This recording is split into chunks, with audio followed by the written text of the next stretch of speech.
Hi, my name is Noemi Chavez, and I pastor 7th Street Church alongside my husband, Josh Chavez, and I'm excited to get to share in the Word with you today.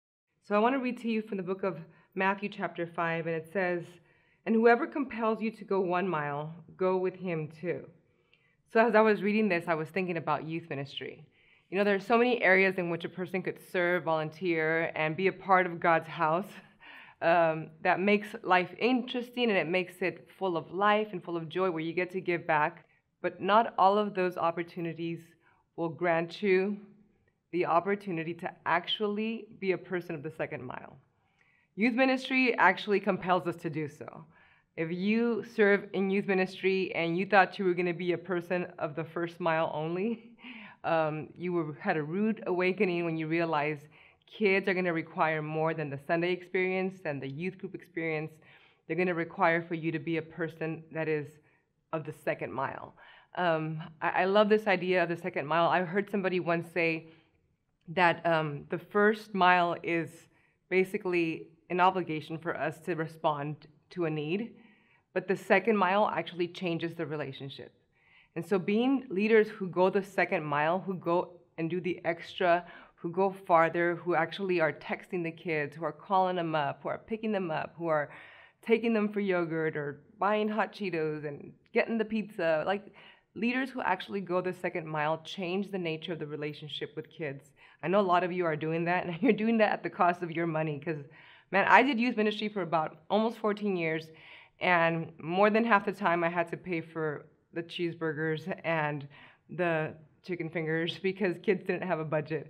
But it was that extra time that we spent with kids that really changed the nature of the relationship, and it changed also their understanding of God. And so you saying yes to youth ministry, maybe you said yes at first out of a burden because you saw, man, these kids need somebody to mentor them. And you thought, I don't have the time, but I'm going to do it. And you thought, I could do it if I just do something really simple and minimal. But you quickly learned that youth ministry requires so much more. It requires energy and a committed energy and heart and commitment to really extending yourself beyond just like a punch in the card. I'm a volunteer at the church.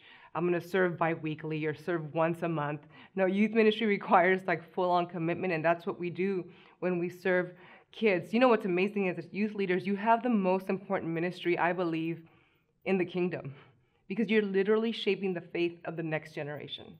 Doing that for so many years for me was so valuable. I never thought I would actually be a lead pastor. I thought I was going to be like 80-something years old and still be a youth pastor. I wanted to break that mold and be like, I'm going to be old and cool. But God's plans are very different. And I'm grateful that I still get to be a part of what happens in our youth because I mentor our youth leaders and I encourage them and I pastor them. But you know, sometimes the joy that comes with serving kids is accompanied by heartache, right? Because you're creating a space in your youth group where kids are vulnerable enough to share their struggles. And if there are kids in your youth group that are opening up about the brokenness in their lives, well done. If you are creating a space in your youth group where kids are putting their family on blast, well done. That means you're creating a safe space for kids. If you're creating a place in your youth group where kids can ask for prayer for their finals, well done. You're doing the work of the ministry. You're allowing kids to experience Jesus, not only through one facet or one lens, but you're allowing them to know that God is the God of salvation. He's a healer. He gives us courage. He gives us strength. Now, I'll tell you this, if you've ever spoken at youth group and touched on points that made one of your students angry, and when they got home and you dropped them off, they were upset, and you could tell something was not right. And maybe a couple of days later, they called you and said, what you talked about is what I've been struggling with, and I was angry. Well done. But you know what? They leave us that way, right? Kids, when they get upset or frustrated about things, they don't want to talk about it. And as adults, we have to learn to navigate those emotions. Like, why is this kid tripping? Why are they acting up? Why is she upset? Why is he so angry? We have to know that it's not about us. It's the fact that they're kids, they're navigating so many different emotions, and our job is to lead them to Jesus and to not take things personally, to rejoice with the great posts on social media and to just be like, okay, you had a bad day, so you didn't do the best post. But to be willing to understand that our job is to walk them and to maybe shift their understanding and shift their their knowledge of who God is by how you treat them and by how you love them when things are not so neat and tidy in their lives. I remember working with young kids that at one point stopped coming to youth group when they became young adults, and they stopped coming to church. And their lives were not telling the story of faith that for so many years I worked hard to infuse into them. And I had to release them because I learned that I am not their savior. And it broke my heart, as I'm sure it breaks your heart too, because kids become adults and they get to make decisions. But what I want to be is, I was always committed to being the leader who left the sweet taste of God's goodness in their taste buds of what church is and faith is. But there are those kids that actually do stick around and who fall in love with God, the God that you introduce them to. They say, I want to know him. And one of the coolest stories is that after being a youth pastor for all these years, and once we church planted, two of our team members were our youth who are now young adults.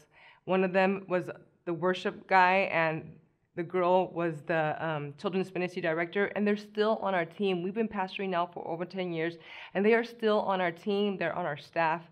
But what I'm saying to you is that I've been able to see the narrative of Jesus in their story, and man, those are some rewarding moments for us. Youth ministry has drawn us into the war blaze where we're going to serve, we're going to fight for these kids, we're going to love on them, and it's going to require energy and commitment and love. I want you to be encouraged and know that God not only sees you, he sees them, he loves them, and he's in their story.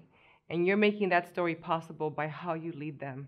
So be encouraged as you continue to reach out to the kids in your community, in your neighborhoods, in your families, and let God be the one that tells the story. And don't give up on that second mile. Let that be your reward as well.